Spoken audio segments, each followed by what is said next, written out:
Bienvenue sur Africa 24 dans cette nouvelle édition de l'Africa Tonight. Voici les titres. En Gambie, le chef de l'État Yaya Jammeh souhaite briguer un 5e mandat. Au pouvoir depuis plus de 20 ans, le président gambien a désormais la confiance de son parti, l'Alliance pour la réorientation et la construction patriotique, qui l'a officiellement investi candidat ce vendredi. Au Sénégal, c'est le référendum constitutionnel qui cristallise le débat. L'hostilité suscitée autour de la question de la durée du mandat présidentiel ne faiblit pas. Le président Macky Sall a décidé de tempérer en annonçant une série de consultations. L'opposition a rejeté cet appel au dialogue. Un nouveau programme informatique pour contrôler le nombre de fonctionnaires au Nigeria. Cette vérification devrait contribuer à renforcer les ressources budgétaires de l'État, mises à mal notamment par la baisse des cours du pétrole. Le président gambien vient d'obtenir la confiance de son parti, l'APRC. Il a été officiellement investi par l'Alliance patriotique pour la réorientation et la construction lors d'un congrès ce vendredi pour être une fois de plus candidat à la présidentielle de la Gambie. Pour le chef de l'État Yaya Jammeh, l'opposition peut boycotter cette élection couplée aux législatives, mais elle n'a pas le droit de déstabiliser le pays. On fait le point tout de suite dans ce sujet de la rédaction. Le président Yaya Jammeh, candidat pour briguer un 5e mandat présidentiel en Gambie. Dorénavant candidat à sa propre succession pour les élections prévues en décembre 2016, il a officiellement été investi par son parti, l'Alliance patriotique pour la réorientation et la construction, l'APRC, lors d'un congrès tenu ce vendredi à Kanilai, village natal du dirigeant gambien. Cette élection se prépare dans un contexte politique tendu. Le régime de Yaya Jammeh est accusé par des ONG de disparition forcée, assassinat, exécution extrajudiciaire, accusation qu'il continue régulièrement de rejeter. Continuons d'être au service du peuple et gardons notre détermination à mieux le servir et lui donner les standards de vie parmi les plus élevés dans le monde. Nous sommes en démocratie et il parle de limitation de mandat. N'importe quel chef d'État occidental ou autre dirigeant d'État qui viendrait parler de limitation de mandat en Gambie verra ce que je lui dirai. Pendant 1000 ans, nous avons été assujettis à l'idéologie occidentale qui nous a ramenés en arrière. Du côté de l'opposition, des obstacles semblent se dresser pour l'élection du 1er décembre. De nouvelles restrictions ont ainsi été introduites. Les prétendants à l'élection présidentielle doivent désormais payer près de 12 000 € pour faire enregistrer leur candidature, à 10 fois plus que lors des précédentes élections. Ils devront aussi installer des sièges agréés dans les 7 régions du pays, selon les nouvelles règles. Ces dispositions stratégiques ouvrent davantage la voie au président sortant, Yaya Jammeh, à un éventuel 5e mandat. Les raisons qui expliquent aujourd'hui la candidature de M. Yaya Jammeh, les raisons sont multiples. Au niveau de son parti, l'Alliance pour la réconciliation et la construction patriotique, Yaya Jammeh est la seule constante. Donc, il n'a pas d'héritier politique au sein de sa propre formation politique qui pourrait éventuellement lui succéder. Et la seconde raison aussi, on peut évoquer l'opposition gambienne qui est en train de compétir d'une façon dispersée. Il n'y a pas une unité au sein de l'opposition gambienne. Donc, il n'y a pas une jonction des forces politiques et des forces de résistance nationale de la Gambie qui pourront faire face au président Yaya Jammeh. Et en plus de cela, l'opposition est étouffée, la presse qui devrait participer à la démocratie, à la vie politique de la Gambie, et elle est étouffée. Les droits de l'hommiste, etc., ils sont eux-mêmes contraints à l'exil. Donc, ce qui fait que M. Yaya Jammeh est seul maître à bord. En Gambie, le climat politique est délétère depuis la tentative de coup d'État avortée de décembre 2014. Le régime s'est braqué contre l'opposition qui tente de s'organiser néanmoins en ordre dispersé pour la prochaine échéance électorale. Pour l'heure, l'opposant Halifa Sallah, un sociologue gambien, a été désigné candidat officiel du parti de l'Organisation démocratique du peuple pour l'indépendance et le socialisme. Il reste maintenant au parti PPP de l'ancien président Daouda Keraba Jawara et à l'UDP de l'avocat Ousseynou Darboe de donner leurs consignes pour les élections. Le président tchadien Idriss Déby Itno repart également en campagne électorale. Le chef de l'État remettra en jeu son mandat en avril dans un contexte délicat en raison notamment des efforts de guerre et de la chute des cours du pétrole. Quel est donc le bilan socio-économique de son dernier quinquennat? Élément de réponse avec Olivia Ayer-Dobré.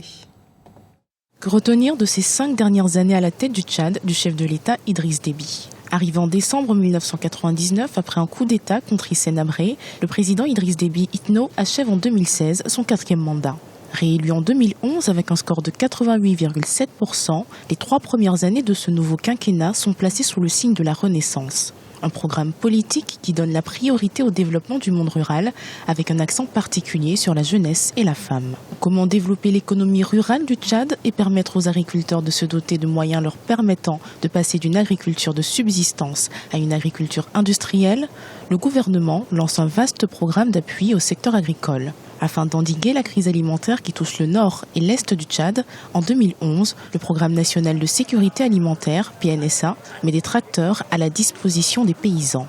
Résultat, nette progression de la production céréalière en 2012 qui atteint les 900 000 tonnes. Certains leaders politiques estiment néanmoins qu'il faudrait aller plus loin dans les mesures entreprises. L'augmentation de la production qu'on voulait obtenir par rapport à ce matériel également, cette production, elle est vraiment mitigée, très mince. Et la plupart des matériels agricoles là, sont en panne. 10 ans d'exploitation des hydrocarbures ont servi de levier au gouvernement tchadien qui a généré plus de 10 milliards de dollars. Il les a notamment investis dans le développement d'infrastructures modernes afin de renforcer la formation de la jeunesse. En 2012, le gouvernement a construit 345 lycées d'enseignement général et de nombreuses universités. Quand le président Déby est rentré en 1990 jusqu'au jour, il y avait une seule université du Tchad, on appelle. L'université du Tchad qui se trouve en N'Djamena. Aujourd'hui, c'est l'université de N'Djamena, l'université de Moundou, l'université de Bongor, l'université de Doba, l'université de Koumra. Il y en a quand même une dizaine. Le réseau routier, quant à lui, n'est pas en reste. À ce jour, les autorités ont investi environ 1700 milliards de francs CFA dans la construction d'infrastructures routières. Cette politique a permis au Tchad de passer de 525 km de routes bitumées à plus de 3000 en 10 ans. Le président Idriss Déby a été investi par le MPS, le parti au pouvoir, pour briguer un nouveau mandat présidentiel lors de l'élection du 10 avril 2016. S'il est réélu, il s'agira de son 5e mandat, ce qui amènera à 30 le nombre d'années du président Idriss Déby Itno à la tête du Tchad. Aux Comores, après le tour préliminaire des élections présidentielles dimanche 21 février, les résultats provisoires ont créé la polémique. 19 candidats appellent à protester contre ce qu'ils qualifient de dérive antidémocratique du scrutin. Ces candidats dénoncent ainsi les irrégularités dans le vote. Ces derniers ont ainsi organisé une opération ville morte à Moroni, la capitale, ce lundi. Rappelons que le candidat du pouvoir, Mohamed Ali Swalihi, est arrivé en tête avec 17,61%, suivi par le gouverneur de l'île de la Grande Comore, Mouni Baraka, qui a obtenu 15,09% des suffrages, et de l'ancien président, le colonel Lazali Yassoumani, avec 14,96% des voix. Les 3 candidats sont qualifiés pour le second tour. Division au Sénégal, l'appel au dialogue émis par le président Macky Sall suite à l'annonce de la tenue du référendum du 20 mars divise la classe politique. L'opposition rejette toute idée de concertation. Des membres de la société civile sont en revanche favorables à l'ouverture de pourparlers. Les précisions à Doumou Kalsoumba. L'opposition sénégalaise dit non à l'appel au dialogue du président Macky Sall. Le 16 février 2016, le chef de l'État avait annoncé la date arrêtée pour la tenue du référendum le 20 mars 2016. Le projet de révision de la Constitution, dont la réduction de la durée du mandat du président de la République, a suscité la polémique au sein de la classe politique sénégalaise. Les différents partis de l'opposition, le Parti démocratique sénégalais y compris, refusent de répondre à la concertation nationale lancée par le chef de l'État. On peut comprendre le refus de l'opposition de répondre à l'appel du président de la République par le simple fait que, aux yeux donc, des membres de l'opposition, le président a lancé cet appel tardivement, après avoir fixé de façon unilatérale la date du référendum donc, au 20 mars prochain, et surtout après avoir rompu le consensus autour de la question de la réduction du mandat de 7 à 8 ans.